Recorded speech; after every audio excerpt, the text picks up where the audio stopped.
श्री गुरवे नमः।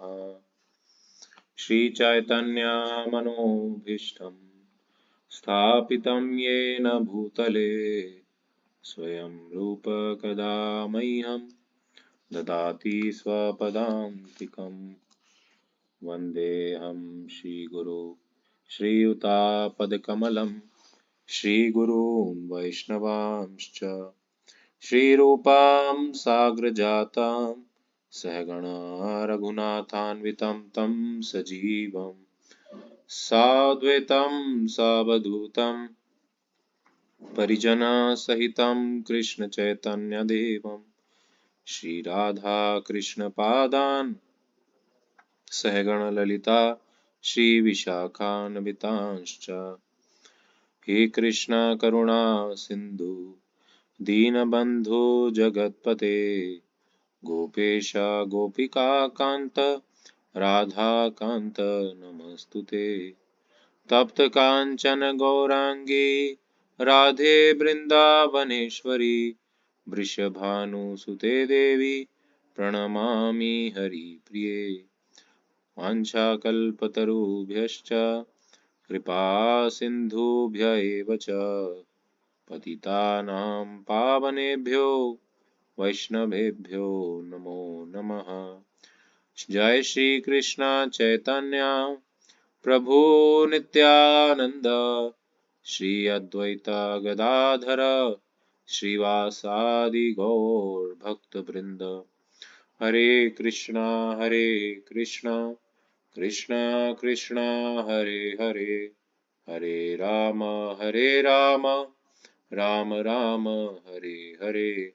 नमः ओं विष्णुपादाय कृष्णप्रेष्ठाय भूतले श्रीमते भक्तिवेदांत स्वामिन्निति नामिने।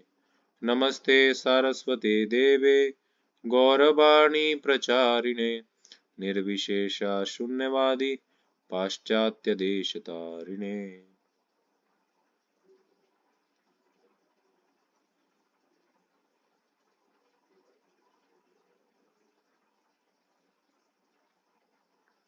हरे कृष्ण। तो आज हम श्रवण करेंगे भक्ति रसामृत सिंधु नामक ग्रंथ से, जो कि एक बहुत ही उत्कृष्ट लेवल का ग्रंथ है। शील रूप गोस्वामी द्वारा कृत है और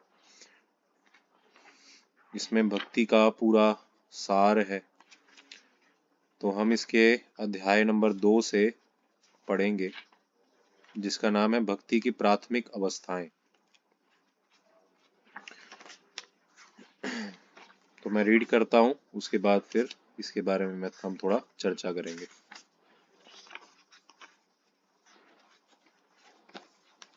ओम नमो भगवते वासुदेवाय।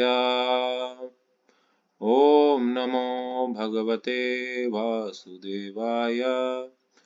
ओम नमो भगवते वासुदेवाय। नारायणं नमस्कृत्यं नरं चैव नरोत्तमं देवीं सरस्वतीं व्यासं ततो जयमुदीरयेत्। नष्टप्रायेषु अभद्रेषु नित्यं भागवत सेवया भगवतेरुत्तमश्लोकैर्भक्तिर्भवति नैष्ठिकीम्। हरे कृष्ण।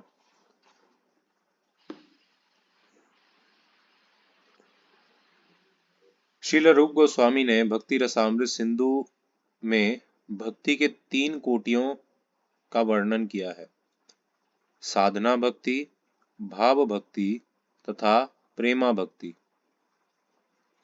इन कोटियों के अनेक उपशीर्षक हैं। सामान्यतः यह समझा जाता है कि साधना भक्ति में 2 भिन्न भिन्न गुण होते हैं, भाव भक्ति में 4 और प्रेमा भक्ति में 6। इन गुणों की विवेचना श्रील रूप गोस्वामी द्वारा बाद में की जाएगी। इस प्रसंग में श्रील रूप गोस्वामी का सुझाव है कि भक्ति या कृष्ण भावना अमृत के पात्र को उसकी विशेष रुचि के अनुसार वर्गीकृत किया जा सकता है। वे कहते हैं कि भक्ति मनुष्य के पूर्व जन्म से चली आ रही सतत प्रक्रिया है। जब तक भक्ति से मनुष्य का कोई विगत संबंध नहीं होता, तब तक वह भक्ति ग्रहण नहीं कर सकता। उदाहरणार्थ, मान लीजिए मैं इस जन्म में कुछ हद तक भक्ति करता हूँ, यद्यपि यह 100% पूर्णतया नहीं की जा रही हो, किंतु जितनी भी भक्ति मैं करूँगा वह नष्ट नहीं होगी। अगले जीवन में मैं पुनः वहीं से भक्ति प्रारंभ करूँगा, जिस बिंदु पर इस जीवन में मैंने बंद की हो। इस तरह सात्यत सदा बना रहता है। यद्यपि सात्यत न भी हो, और यदि कोई व्यक्ति संयोगवश शुद्ध भक्त के उपदेश में रुचि दिखाता हो, तो उसे स्वीकार किया जा सकता है और वह भक्ति में आगे बढ़ सकता है। जो भी हो, ऐसे व्यक्ति जिन्हें भगवत गीता तथा श्रीमद् भागवत जैसे ग्रंथों के समझने में सहज रुचि है, उनके लिए भक्ति उन लोगों की अपेक्षा अधिक सरल है जो केवल मानसिक चिंतन एवं तार्किक प्रक्रियाओं के आदी हैं।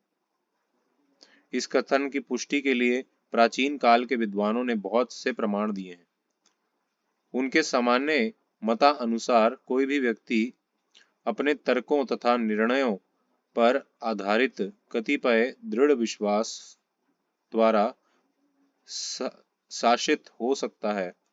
दूसरा व्यक्ति जो उससे भी बड़ा तर्कशास्त्री है, इन निष्कर्षों को काट कर दूसरा सिद्धांत स्थापित कर सकता है। इस तरह तर्क का मार्ग न तो सुरक्षित है, न ही निर्णायक। इसलिए श्रीमद् भागवत की संस्तुति है कि मनुष्य को चाहिए कि वह आचार्यों के पदचिन्हों का अनुसरण करे। श्रील रूप गोस्वामी ने अपनी कृति भक्ति रसामृत सिंधु में भक्ति का सामान्य विवरण किया है। इसके पूर्व भक्ति की 3 कोटियां बताई जा चुकी हैं: साधना भक्ति, भाव भक्ति तथा प्रेमा भक्ति। अब श्री रूप गोस्वामी साधना भक्ति का वर्णन करना चाहते हैं। ध्यान से सुनिएगा, हम सब साधना भक्ति के स्तर पे हैं, है ना। साधना भक्ति क्या है, श्रील रूप गोस्वामी क्या बताते हैं, उसे ध्यानपूर्वक सुनिए। साधन का अर्थ है अपनी इंद्रियों को किसी विशेष प्रकार के कार्य में लगाना। अतएव साधन भक्ति का अर्थ हुआ अपनी विभिन्न इंद्रियों को कृष्ण की सेवा में लगाना। इनमें से कुछ इंद्रियां तो ज्ञान अर्जन के लिए होती हैं और कुछ सोचने, अनुभव करने तथा इच्छा करने के निष्कर्षों को संपादित करने में निमित्त होती हैं।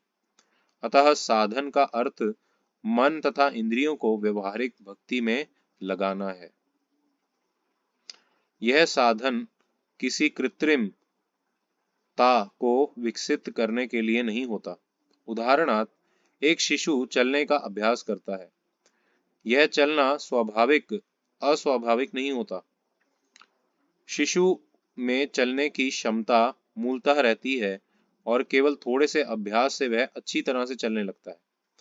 इसी तरह परमेश्वर की भक्ति प्रत्येक जीव की प्राकृतिक प्रवृत्ति है। यहाँ तक कि आदिवासी जैसे असभ्य लोग भी प्रकृति के नियमों द्वारा प्रदर्शित किसी अद्भुत घटना को नमस्कार करते हैं और इसकी प्रशंसा करते हैं कि हर अद्भुत दृश्य या घटना में से सुप्त घटना के पीछे कोई ना कोई परम शक्ति होती है। अतः यह चेतना भले ही भौतिकतावादी लोगों में सुप्त हो, किंतु यह हर जीव में पाई जाती है, और जब यह शुद्ध हो जाती है तो यह कृष्ण भावना अमृत कहलाती है। ठीक है, एक और पैराग्राफ छोटा सा पढ़ता हूँ, फिर हम स्टार्ट करते हैं। अपनी इंद्रियों तथा मन को किसी कार्य में लगाने के लिए कुछ निर्धारित निश्चित विधियां हैं, जिनसे प्रेममय कृष्ण के प्रति हमारी सुप्त चेतना उसी प्रकार जागृत हो उठती है जिस तरह एक शिशु थोड़े से अभ्यास से चलने लगता है। जिसमें मूलभूत चलने की क्षमता नहीं होगी वह अभ्यास करके भी नहीं चल पाएगा। इसी प्रकार मात्र अभ्यास अर्थात साधन से कृष्ण भावनामृत को जागृत नहीं किया जा सकता। वस्तुतः ऐसा कोई साधन है ही नहीं। जब हम अपनी अंतः क्षमता का विकास भक्ति के लिए करना चाहते हैं तो कुछ ऐसी विधियां हैं जिन्हें स्वीकार करने एवं संपन्न करने से वह सुप्त क्षमता जागृत हो उठती है। ऐसा अभ्यास साधन भक्ति कहलाता है।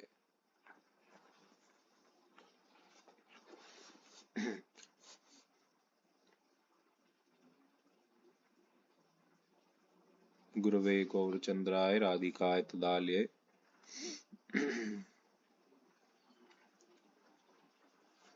मूकं करोति वाचालं पंगुं लंघयते गिरिं यत्कृपातमहं वन्दे श्रीगुरुदीनतारणं परमानन्दमाधवं श्रीचैतन्य ईश्वरम्।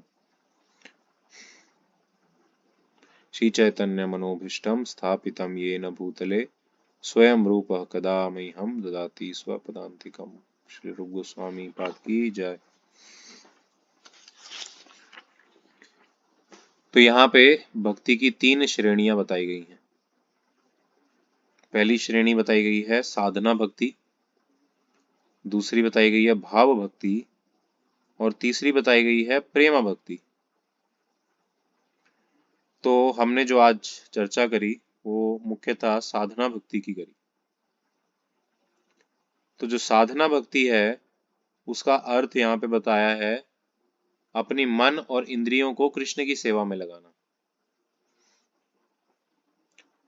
तो अपनी ग्रॉस सेंसेस जो है ना, आंखें, नाक, कान, जीभा, है ना, हाथ, उंगलियां, है ना, जो भी सेंसेस है हमारी, इनको भगवान की सेवा में लगाना, ये क्या है? साधना भक्ति कहलाता है। और हम सब साधक कहलाते हैं, साधक।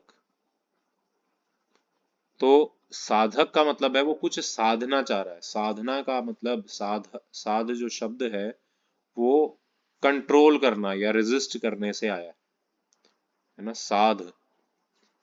ऐसे साधु, साधु किसे कहा जाता है?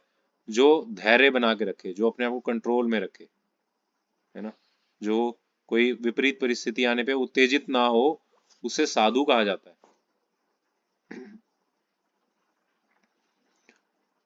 तो साध शब्द जो है, धातु है, साध धातु संस्कृत में वो कंट्रोल के लिए यूज होती है, कंट्रोल करना, है ना। सो हम सब साधक हैं। इसका क्या अर्थ है कि हम सब की जिम्मेदारी है कि हम अपने इंद्रियों को कंट्रोल करें, वश में करें। और वश में करके किनकी सेवा में लगाएं? इंद्रियों के स्वामी की।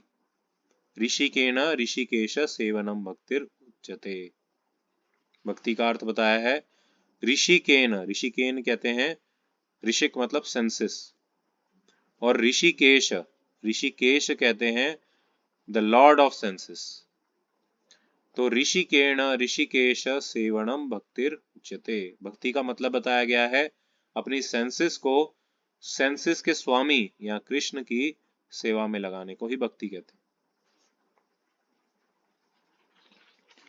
फिर यहाँ पे एक बहुत एक इम्पोर्टेंट बात बताई गई है, भक्ति करना कोई कृत्रिम विधि नहीं है, आर्टिफिशियल कोई आर्टिफिशियल मीन्स नहीं है भक्ति करना। भक्ति हर एक जीव का स्वाभाविक गुण है। हर एक जीव के अंदर भक्ति है, लेकिन फर्क सिर्फ इतना है, अंतर सिर्फ इतना पड़ता है, कईयों के अंदर वो विकसित नहीं है और कईयों के अंदर वो विकसित हो चुकी है।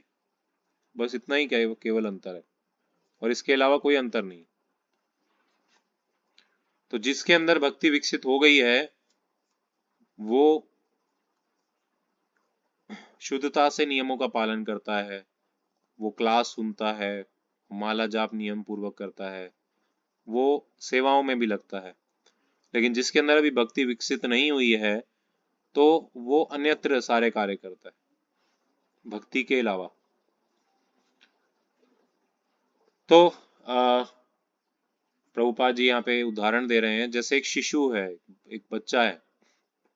वो बच्चा जब जन्म लेता है, ऐसा नहीं कि उसको अलग से चलना सिखाने की आवश्यकता है। वो बच्चे के अंदर ऑलरेडी योग्यता है, क्षमता है, इनबिल्ट उसकी क्वालिटी है कि वो चल सकता है। लेकिन वो टाइम के साथ साथ जैसे वो दूसरों को देखता है, सीखता है परिस्थितियों में, तो उस हिसाब से वो टाइमली अपनी उस क्वालिटी को डेवलप करता है, जबकि वो क्वालिटी जो है वो ऑलरेडी उसके अंदर प्रेजेंट है। तो इसी प्रकार से भक्ति का भी यही मापदंड है। भक्ति भी हम सबके अंदर ऑलरेडी है, ऑलरेडी हम सब भक्त हैं। कोई भी जो भी मनुष्य शरीर में है वो ऑलरेडी भक्त है, भक्ति उसके अंदर है ना। इवन पशु पक्षी की योनि में भी भक्ति सबके अंदर है। हर जीवात्मा का स्वभाव ही है, जीवेर स्वरूप है कृष्णेर नित्य दास। जीव का स्वरूप क्या है? कृष्ण का नित्य दास होना। चैतन्य चरितामृत में बताया गया, जीवेर स्वरूप है नित्य कृष्ण दास, है ना। सो हर जीवात्मा जो है, जो चेतन है ना, जो चेतना में है, जड़ पदार्थ नहीं, परंतु जो चेतना में है, जो चल फिर सकता है, जो सोच सकता है, जो कुछ इच्छा कर सकता है, उस हर जीवात्मा के अंदर ऑलरेडी बाय डिफॉल्ट भक्ति होती है। लेकिन क्योंकि हम भौतिक विषयों में इतने तल्लीन हो जाते हैं, हमारी जो डिजायर्स है वो बहिर्मुखी इतनी ज्यादा है, मेटेरियलिस्टिक ग्रॉस इतनी ज्यादा है कि हम इंटरनल जो हमारी सूक्ष्म कृष्ण भक्ति है, प्रेम है, उस तक तो पहुंच ही नहीं पाते। तो जो हम मेडिटेशन करते हैं, जपा मेडिटेशन, चैंटिंग डेली जो हम सुबह करते हैं, वो हृदय तक जाने की प्रक्रिया है, वो बाहरी प्रक्रिया नहीं है। बाहर से तो जो चैंट कर रहा है वो जड़ लगेगा, एकदम जड़ मतलब इनर्ट, है ना, कोई मूवमेंट नहीं, बस वो बैठा है एक जगह पे, नाम लिए जा रहा है ना। देख के लगेगा ये क्या पागल हो गया क्या, ये बस एक ही नाम लिए जा रहा है एक जगह बैठ के। लेकिन भक्ति जो है वो आंतरिक विधि है, अंदरूनी प्रक्रिया है। अंदर से बहुत चेंजेस चल रहे होते हैं, वो दिखते नहीं है। जो अच्छे से भक्ति कर रहा है, वो जो अच्छे से चैंटिंग कर रहा है, उसकी बात कर रहे हैं, है ना। तो चैंटिंग केवल दिखावे के लिए करता है या चैंटिंग में सीरियसली नहीं बैठता है, करता है, तो उसकी चैंटिंग जो है वो बहिर्मुखी होगी, अंतर्मुखी नहीं होगी, इंटरनल नहीं होगी। उसके जीवन में, उसके चेतना में इतना परिवर्तन नहीं आएगा। लेकिन जिन्होंने इंटरनल चैंटिंग करी है, उनके चेतना में अंतर दिखता है। वो खुद से इनिशिएटिव लेता है और भक्ति में आगे बढ़ता है। लेकिन जिसकी चेतना बाहरी होती है, वो नीचे गिरता है, नीचे की ओर जाता रहता है। भक्ति में कभी एक व्यक्ति ना एक ही स्तर पे टिका नहीं रह सकता, या तो वो ऊपर जाएगा या वो नीचे गिरेगा, है ना। क्योंकि भक्ति इज फुल ऑफ एक्टिविटीज, भक्ति इज फुली कॉन्शियस। भक्ति देवी जो है वो एक देवी है, मतलब एक जीवात्मा, एक जीवित व्यक्ति है ना, इट्स लिविंग। सो ऐसा नहीं है कि कोई भक्ति कर रहा है लेकिन उसके हृदय में कुछ परिवर्तन नहीं आए, ऐसा नहीं हो सकता। अगर हमारे हृदय में कोई परिवर्तन नहीं आ रहा है, अगर हमारे को इंटरेस्ट नहीं बढ़ रहा है भगवान के प्रति, अगर हमारे भौतिक आकर्षण कम नहीं हो रहे हैं, तो इसका मतलब हम खाना पूर्ति की भक्ति कर रहे हैं बस। तो इसलिए खाना पूर्ति की भक्ति नहीं करनी है हमें। जब हम साधना, अपने आप को साधकास कहते हैं, तो अपने आप की, अपनी इंद्रियों को साधना भी हमें आना चाहिए। हमें इंद्रियों को गुलाम नहीं बनना है ना। दो टर्म्स यूज होती हैं यहाँ पे। एक होता है गोस्वामी, जैसे हमारे जो भी सन्यासी लोग हैं इस्कॉन में, है ना, जैसे हमारे गुरु महाराज हैं, परम पूज्य गोपाल कृष्ण गोस्वामी महाराज, तो उनके आगे गोस्वामी लगता है। सारे टाइटल्स जिनके जो भी उनको होते हैं, उनके आगे गोस्वामी लगता है। तो गो स्वामी का मतलब क्या है? गो मतलब है सेंसेस, गो मतलब इंद्रिय, और स्वामी मतलब इंद्रियों के स्वामी, इंद्रियों के मालिक, इंद्रियों को वश में करने वाले। और गोदास, गोदास हम सब हैं गोदास, हम इंद्रियों के वश में रहते हैं। तो इसलिए हमें गोस्वामी बनने के लिए ट्राई करना चाहिए। हमारी जो भक्ति है, जो हम साधना कर रहे हैं, जो हम चैंटिंग कर रहे हैं, वो इंद्रियों पे विजय पाने के लिए कर रहे हैं। तो भगवत गीता आप उठाइए, भगवत गीता में भर भर के प्रमाण है। जय श्री राधा गोविंद भगवान की जय। तो भगवत गीता में स्टार्टिंग से ही भगवान क्या बोल रहे हैं, है ना? मात्रा स्पर्शास्तु कौन्तेय, है ना, शीत उष्ण सुख दुख दहा, आगमा अपाइनो नित्य, तान तितिक्षस्व भारता, है ना? हे अर्जुन, इंद्रिय के वेगों को सहो, है ना? जैसे सर्दी गर्मी आती है, सुख दुख आता है, लाभ हानि होती है ना? उसमें विचलित ना हो, अपनी सेंसेस के आउट ऑफ कंट्रोल ना हो।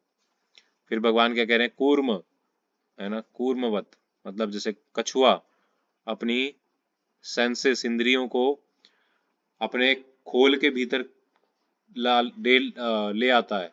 जब कोई खतरा होता है सामने, कोई शत्रु होता है, कोई जानवर उसे खाने आता है, तो वो अपनी सेंसेस को अंदर कर लेता है। और जब उसे लगता है कि अब मैं सेफ हूँ, अब मुझे कुछ खाना है, मुझे कुछ करना है, तो वो अपनी सेंसेस को बाहर निकालता है।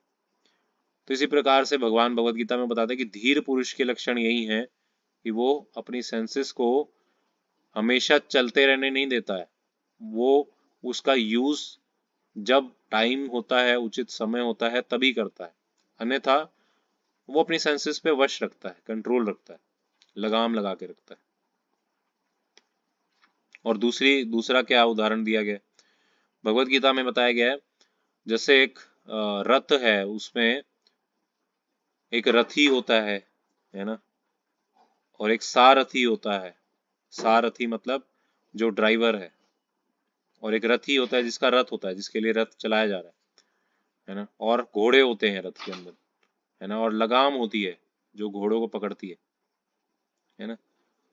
तो ये पूरा जो रथ है, ये बॉडी का प्रतीक है, हमारे शरीर का प्रतीक है। इसके अंदर आत्मा जो है रथी है ना, जिसके लिए जो चला रही है सारा कुछ। और सारथी कौन है? हमारी बुद्धि, इंटेलिजेंस, वो सारथी है, वो ड्राइवर है। और घोड़े जो हैं सेंसेस हैं, है ना, आंख नाक जीवा कान, ये सब सेंसेस हैं। और जो लगाम है जिससे वो बुद्धि जो है, सारथी जो है वो घोड़ों को लगाम देता है, वो मन है। तो अगर हमारी बुद्धि मन पे लगाम नहीं लगाएगी, मन को खींच के नहीं रखेगी, तो हमारी सेंसेस भटकती रहेंगी इधर उधर, वो घोड़े तितर पितर हो जाएंगे, और जो टारगेट है वहां तक नहीं पहुंच पाएगा व्यक्ति। इसी प्रकार से हमारी जो सेंसेस हैं वो भागना चाहती है, भटकना चाहती है, एंजॉय करना चाहती है, विषयों में रुचि लेना चाहती है, विषयों में, इंद्रिय विषयों में। लेकिन हम साधकों का ये दायित्व है, हमारी ये रिस्पॉन्सिबिलिटी है, हम इतना अपने आप को नॉलेज में डालें, अपनी बुद्धि को इतना स्ट्रांग बना लें, शास्त्रों को इतना पकड़ ले लें, डेली रीडिंग इतनी कर लें, श्रवण इतना करें कि जब ऐसी परिस्थिति हो तो हमारा मन आउट ऑफ कंट्रोल ना हो, हमारी सेंसेस आउट ऑफ कंट्रोल ना हो, हम गोस्वामी बने, गोदास नहीं बने। तो इंद्रियों को जिसने वश में कर लिया, स्पेशली जो मन को वश में कर लिया, तो भगवान ने भगवत गीता में क्या बताया था, हमने लास्ट टाइम जब रीडिंग किया था, कि जिसने मन को विजय कर लिया है, ऑलरेडी उसने भगवान को प्राप्त कर लिया है ना? इतना ज्यादा डिफिकल्ट है और इतना ज्यादा इम्पोर्टेंट है मन को विजय करना। लेकिन मन ऐसे विजय नहीं होता इतना इजीली, उसके लिए सालों साल एफर्ट्स करना पड़ता है। हमने उसका सॉल्यूशन क्या बताया था? प्रोलॉन्ग्ड, कंटिन्यूअस, अनइंटरप्टेड, है ना, एंड विद लव। ये 3 चीजें बताई थी, है ना। Pure, uninterrupted and with love. अगर हम ये भक्ति करते जाएंगे, प्रोलॉन्ग मतलब बहुत लंबे समय तक, है ना, और अनइंटरप्टेड, बिना किसी रुकावट के। ये नहीं कि अभी छोड़ देते हैं भक्ति, बहुत भारी लग रहा है भक्ति करना, फिर दोबारा कर लेंगे रिज्यूम, नहीं, तो टुकड़े टुकड़े में नहीं, प्रोलॉन्ग्ड और कंटिन्यूअस। और तीसरी चीज विद लव, प्रेम पूर्वक, भगवान से प्रेम के साथ अगर हम भक्ति करते रहेंगे, तब जाके कहीं हमारा मन कंट्रोल हो सकता है, अदरवाइज नहीं हो सकता। क्योंकि मन जो है वो हमारे वश में है ही नहीं वास्तव में, वो तो भगवान की कृपा से ही कंट्रोल हो सकता है। मन बहुत शक्तिशाली है, जानते हैं हम आप। बैठे बैठे अभी कई लोगों का मन तो, है ना, कहाँ कहाँ घूम रहा होगा, वो तो वही जाने। कई लोग लंदन पेरिस में होंगे, कई लोग, है ना, कहीं और खाने पीने की जगह में होंगे। सबका मन जो है ना, 1 सेकेंड से भी कम समय में, मिली मिली माइक्रो माइक्रो सेकेंड्स के अंदर आपको करोड़ों किलोमीटर दूर ले जा सकता है। इतना पावरफुल है मन। और वास्तव में आप वहीं होते हैं जहां आपका मन होता है ना। आपका शरीर तो यहाँ पड़ा होगा, आपका शरीर हो सकता है यहाँ हो, लेकिन अगर आप कहीं और कोई स्वप्न देख रहे हैं, कोई और जगह का देख रहे हैं, उसको इमेजिन कर रहे हैं, तो आप वास्तव में वहीं हैं, क्योंकि आपकी चेतना वहां पे गई है, आपकी एनर्जी वहां है। सो क्लास में अगर आप बैठे हैं, तो और अगर आप क्लास में पूरी तरह से एक्टिव नहीं है,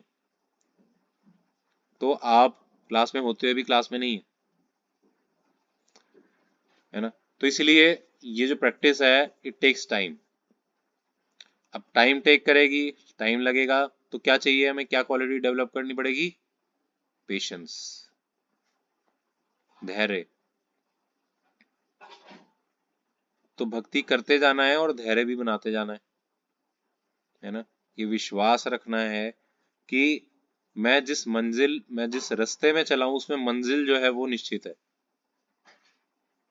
जो भी आप में से भक्ति में आ गए हैं, है ना, और अभी उन्होंने स्टार्ट कर दी है जर्नी अपनी, तो सक्सेस तो एक ना एक दिन मिलना ही मिलनी है आपको, नो डाउट अबाउट इट, है ना। लेकिन अब वो कब मिले, कितने सालों बाद मिले या कितने जन्मों बाद मिले, वो आपके ऊपर डिपेंड करता है, आपके इंडिविजुअल प्रयासों पे डिपेंड करता है, एफर्ट्स पे डिपेंड करता है। भगवान की तरफ से कोई कमी नहीं है ना। भगवान आपकी हेल्प करने के लिए तैयार है, इसी जन्म के अंदर आपको भगवत धाम ले जाने के लिए तैयार है भगवान। लेकिन हमारे इंडिविजुअल कितनी एफर्ट्स हैं, हमारे इंडिविजुअल कितने डेडिकेशन है, उस पर डिपेंड करेगा भगवान की मर्सी कितनी जल्दी हम अट्रैक्ट कर पाएंगे। भक्ति में सफलता अपने एफर्ट से नहीं होती है, ये चीज अपने दिमाग से निकाल दीजिए, सिर्फ अपने एफर्ट से नहीं होती है एक्चुअली। लेकिन हमें एफर्ट करने होते हैं, क्यों, क्योंकि अगर हम एफर्ट नहीं करेंगे तो भगवान मर्सी नहीं देंगे। भक्ति में सक्सेस हमेशा भगवान की मर्सी से ही होती है। आप काउंट कीजिए अपनी मर्सी अपने जीवन में, है ना। अगर मर्सी ना होती, है ना, मेरे जीवन में, तो मुझे ऐसे गुरु नहीं मिले होते जो प्रामाणिक हो, है ना। क्या मेरी कोई योग्यता थी, नहीं, है ना। क्या मैंने ऐसे कोई व्रत रखे थे, नहीं, है ना।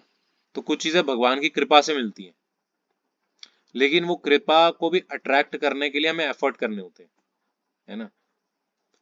भगवान देखेंगे कि ये व्यक्ति बहुत एफर्ट कर रहा है। जैसे एक बार की घटना है, प्रभुपाद जी अपने शिष्यों के साथ लंदन में थे, मॉर्निंग वॉक कर रहे थे। तो मॉर्निंग वॉक के बाद एक पार्क में गए थे वो। तो पार्क बहुत अच्छा बना हुआ था, बहुत सुंदर। तो वहाँ जैसे पॉन्ड वगैरह बना हुआ था, एक झील छोटी सी, उसके अंदर बतखें थी, बतख घूम रही थी। तो प्रभुपाद जी कुछ, है ना, ब्रेड के पीसेस लेके आए, मतलब उनके शिष्य लोग लेके आए ब्रेड के पीसेस। तो प्रभुपाद जी ना ऐसे बतखों को खिला रहे थे, जैसे हम करते हैं ना कि बतखों को खिलाते हैं पॉन्ड के अंदर। तो, है ना, एक बतख थी, हमेशा उस वही खा रही थी, बाकी कोई बतख नहीं खा रही थी, है ना। बाकी बतखें भी आ रही थी आगे, लेकिन वो वाली बतख ना बहुत उत्साही थी, है ना। तो वो बतख क्या है, जैसे ही प्रभुपाद टुकड़ा फेंकते, वो बतख सबसे पहले आके झपटती, है ना। तो प्रभुपाद के शिष्य बोले, है ना, प्रभुपाद बाकी डक्स तो कुछ खा ही नहीं पा रही हैं, ये डक्स देखो कितनी वो है ना, डॉन है यहाँ की। तो ये किसी को खा नहीं दे रही, खा रही है। प्रभुपाद ने बोला इस बतख की तरह बनना चाहिए हमें भक्ति में, है ना। कैसे इस बतख की तरह बनना चाहिए? प्रभुपाद कहते हमें इतना उत्साह दिखाना चाहिए भक्ति में कि कृष्ण खुद कृपा करें हमारे ऊपर, है ना। हमें ऐसा पात्र बन जाना चाहिए, इतना प्योर पात्र बन जाना चाहिए कि कृष्ण की मर्जी जैसे ही आए सबसे पहले मैं रिसीव करूंगा। हमें इतना ज्यादा एंथुजियाज्म के साथ भक्ति करनी चाहिए। तो ये लर्निंग है कि हम अब जो साधक हैं हमें भक्ति में हमेशा कृपा की याचना करते रहना चाहिए, है ना। क्योंकि साधना भक्ति में व्यक्ति के हाथ में सिर्फ एफर्ट करना होता है। जो भक्ति की अन्य दो विधियां हैं उनके बारे में भी थोड़ा सा बता देते हैं आपको, है ना। एक तो हमने बताया साधना भक्ति, दूसरा है भाव भक्ति, तीसरा है प्रेमा भक्ति। तो ये काफी ऊंचे लेवल की बात है, भाव भक्ति प्रेम भक्ति, है ना। हम इसको अगर चीपली ले लेते हैं तो फिर हम क्या बोलते हैं, अरे हम तो भगवान से प्रेम करते हैं, है ना। अरे अरे अगर किसी से आप प्रेम करते हैं तो आप उसके लिए कुछ भी सेक्रीफाइस कर देंगे। सही बात है ना। अगर आप किसी से वास्तव में प्रेम करते हैं तो आप तो उसके लिए कुछ भी न्यौछावर कर देंगे अपना। पर हम तो भगवान से प्रेम नहीं करते, है ना। तो प्रेमा भक्ति बहुत ऊंचा स्तर है। राधा रानी प्रेम करती है भगवान से, है ना। चैतन्य महाप्रभु प्रेम करते हैं भगवान से, वो उन लेवल के स्तर की बात है। तो प्रेमा भक्ति तक की तो मैं बात ही नहीं करूंगा। और भाव भक्ति, भाव भक्ति वो भक्ति है जिसमें व्यक्ति को अलग से रेगुलेशंस नहीं पालन करने के लिए फोर्स किया जाता, स्पॉन्टेनियस उसके अंदर एक इच्छा होती है ना। जैसे जो भाव भक्ति के स्तर पे होगा ना, उस व्यक्ति को आमंत्रित नहीं करना पड़ेगा क्लास में आओ, वो जहां भगवान की चर्चा होगी उसके कान खड़े हो जाएंगे, वो दौड़ दौड़ के आएगा।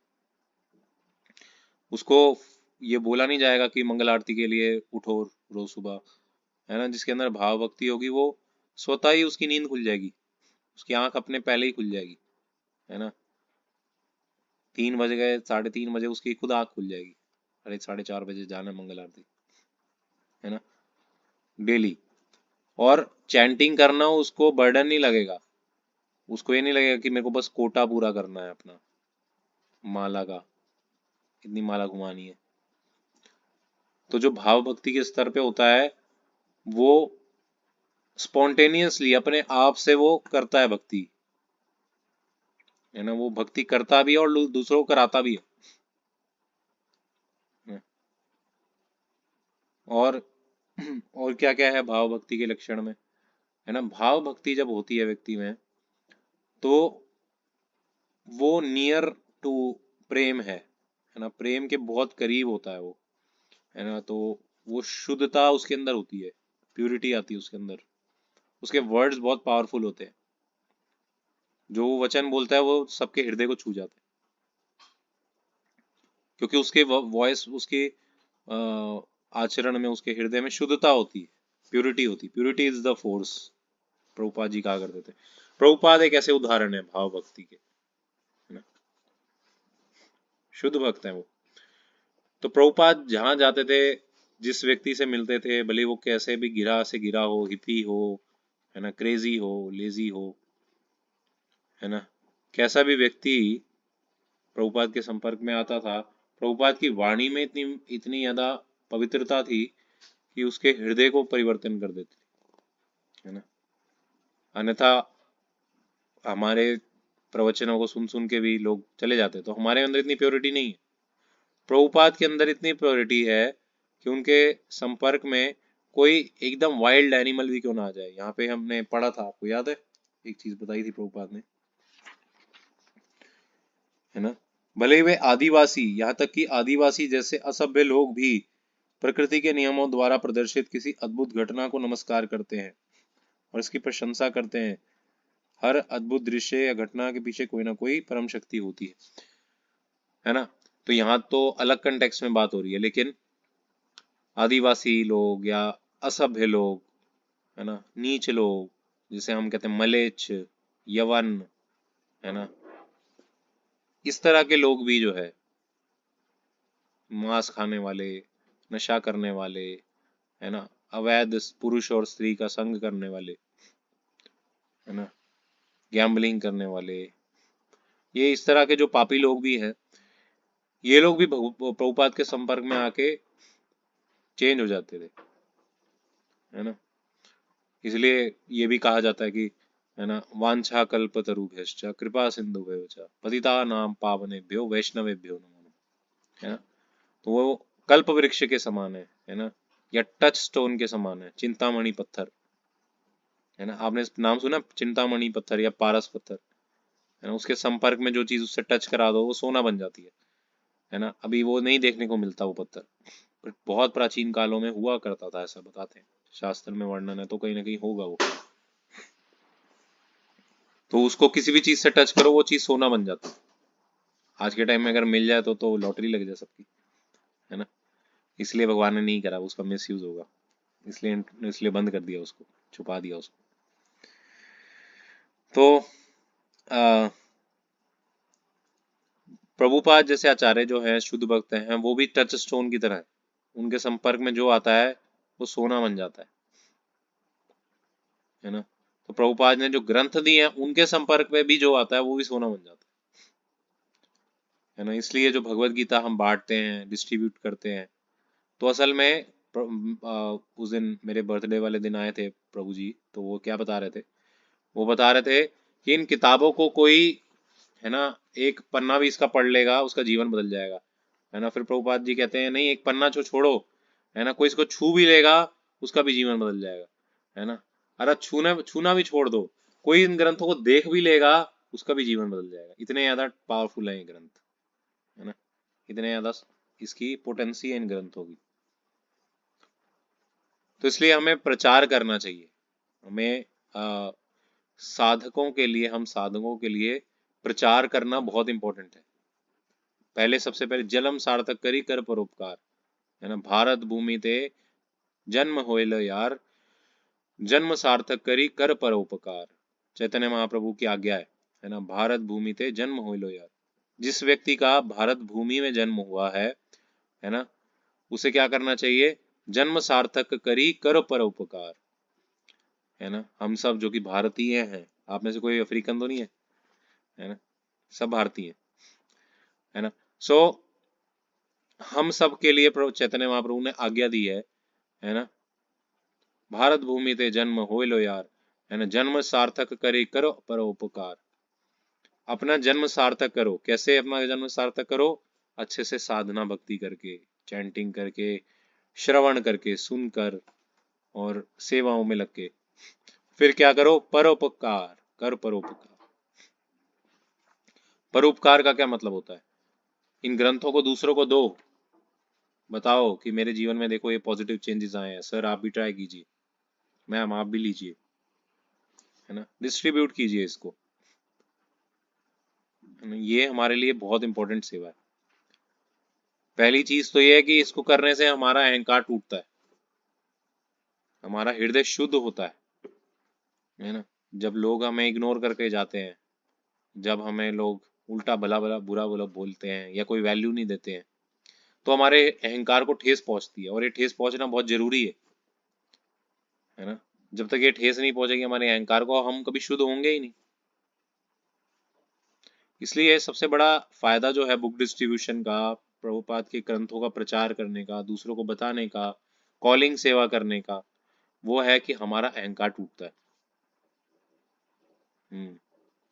जो हमें घमंड होता है, मैं तो इतने so and so educated, so and so job, so and so business कर रही हूँ या कर रहा हूँ, है ना। सो हमें लगता है कि भाई नहीं, वास्तव में मेरी कोई वैल्यू नहीं है ना, कृष्ण के नजर में मेरी वैल्यू है बस। क्योंकि आपको ना अंदर से भगवान क्या करते हैं, एक आनंद भी देते हैं, है ना। दो चीजें होती है, एक तो बाहर के जो लोगों से हमें हमें एक आ, वो एक मिलने का होता है ना, एक रिस्पेक्ट मिलना, है ना, वो चीज का वो खत्म हो जाती है। लेकिन अंदर से आपको आनंद आता है कि देखो मैं भगवान के ग्रंथ बांट रहा हूँ, देखो जो व्यक्ति लेके गया है उसके जीवन में कितना बड़ा चेंज आएगा, एक अंदर से रस आता है, यानी ये पॉजिटिविटी आती है कि देखो I am able to be an instrument of Krishna, है ना। तो कृष्ण के इंस्ट्रूमेंट, पात्र बन पाए हम, कृष्ण के कोई यंत्र बन पाए, किसी के जीवन में परिवर्तन लाने के भागी बन पाए हम। ये आनंद भी आता है अंदर से, ऐसा ही नहीं कि सिर्फ बाहर से, है ना, आपको रूखा रूखा लगेगा। और कई लोग ऐसे भी आते हैं, है ना, कई लोग भगवान कृपा करके ऐसे लोग भी बहुत भेजते हैं, ऐसा तो बहुत हुआ है ना। आके आपके पैर छुएंगे, आपके बुक्स को खरीद के तो मेरा जीवन बदल गया, मैं यही सी बुक की तलाश में था, ऐसे लोग भी आते हैं, है ना। भाग के आते हैं, मुझे भगवत गीता दो, मुझे 4 भगवत गीता चाहिए, 10 भगवत गीता चाहिए, मैं औरों को भी बांटूंगा, ऐसे भी लोग आते हैं, है ना। और फिर अपने बारे में बताते हैं लोग कि मतलब ये ग्रंथ वाकई में बहुत इंपॉर्टेंट है, आप लोग इतना अच्छा काम कर रहे हैं, है ना, पूरे समाज के असली असली सेवक आप हैं, ऐसे लोग भी आते हैं। तो उससे बड़ा मोटिवेशन मिलता है कि देखो मैं एक ऑनररी वर्क कर रहा हूँ, है ना, I am doing some honorary work, है ना। कोई पैसे थोड़ी लेते हैं आप तो जब बुक डिस्ट्रीब्यूशन करते हैं, प्रचार करते हैं, आपको थोड़ी पैसे हम देते हैं, हम कोई थोड़ी आपको पे करते हैं, लेकिन आप ऑनररी कर रहे हैं, है ना। आप आप अपने आप को सड़क पे पड़े हुए सेल्समैन से कंपेयर मत कीजिए, या भिखारी से कंपेयर मत कीजिए, हालांकि ऐसा लगेगा कि वो भी वही कर रहा है, मैं भी वही कर रहा हूँ, वो भी उसी ऑडियंस को टारगेट कर रहा है, हम भी उसी ऑडियंस को टारगेट कर रहे हैं, तो बड़ा सा ऐसा लगता है क्या यार मैं अपना लेवल इतना गिरा दिया यार, है ना। ऐसा लगता है, फीलिंग आती है हमारे सबके मन में, क्या यार मैं खड़े हुए देखो बुक्स दिखा रहा हूँ, ये सेल्समैन भी ये, है ना, ये पैम्फलेट बेच रहा है, अपने प्रोडक्ट बेच रहा है कंपनी के, इसमें और मैंने में क्या फर्क रह गया, क्या इतनी पढ़ाई लिखाई करी, इतनी अच्छी जॉब करी, इतना अच्छा मेरा रेपुटेशन स्टेटस चूर चूर हो गया आज, ऐसा मन में आता है।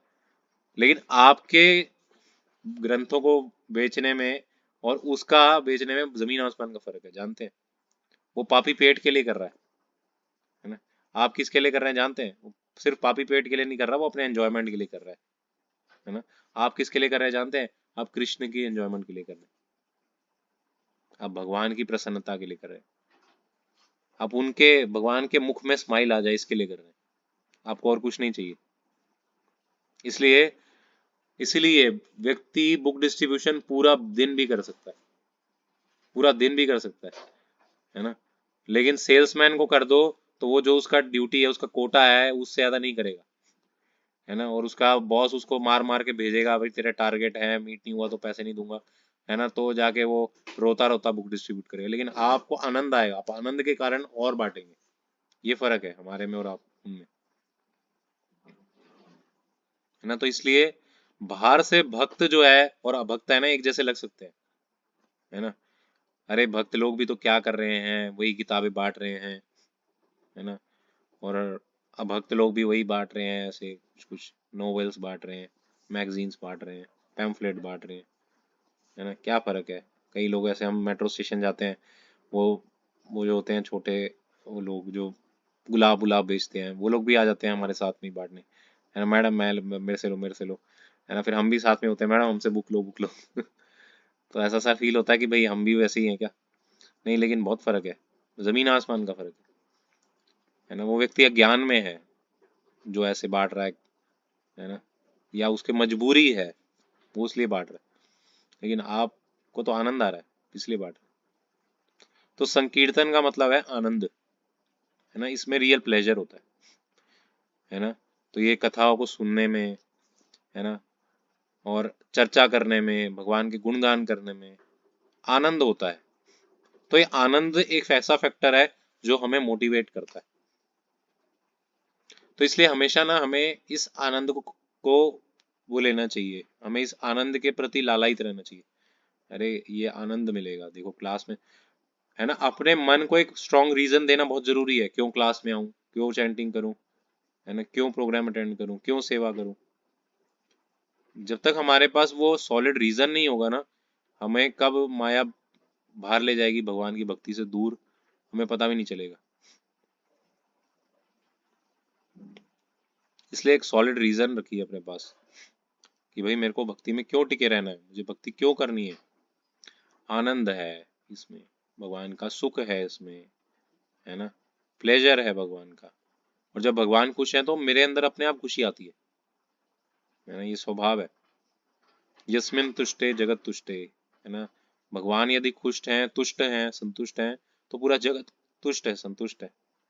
आपने कथा तो सुनी होगी ना, अ, जब दुर्वासा मुनि पांडवों के पास आते हैं जब वो वनवास में होते हैं, सुनिए कि नहीं, नहीं सुनी। तो जब पांडव जो हैं वो अज्ञातवास में रहते हैं, है ना, जब वो वन में रह रहे होते हैं, तो दुर्योधन जो है, दुर्योधन के पास दुर्वासा मुनि आते हैं, तो दुर्योधन जो है उनका पूरा राज ठाट बाट से उनका आ, वो करते हैं, स्वागत करते हैं, सब कुछ करते हैं, है ना। लेकिन जब जाने लगते हैं तो वो कहते हैं दुर्वासा मुनि कि तुम्हें क्या चाहिए, कोई वरदान चाहिए तो बताओ, तुमने मेरी बहुत अच्छे से सेवा करी है।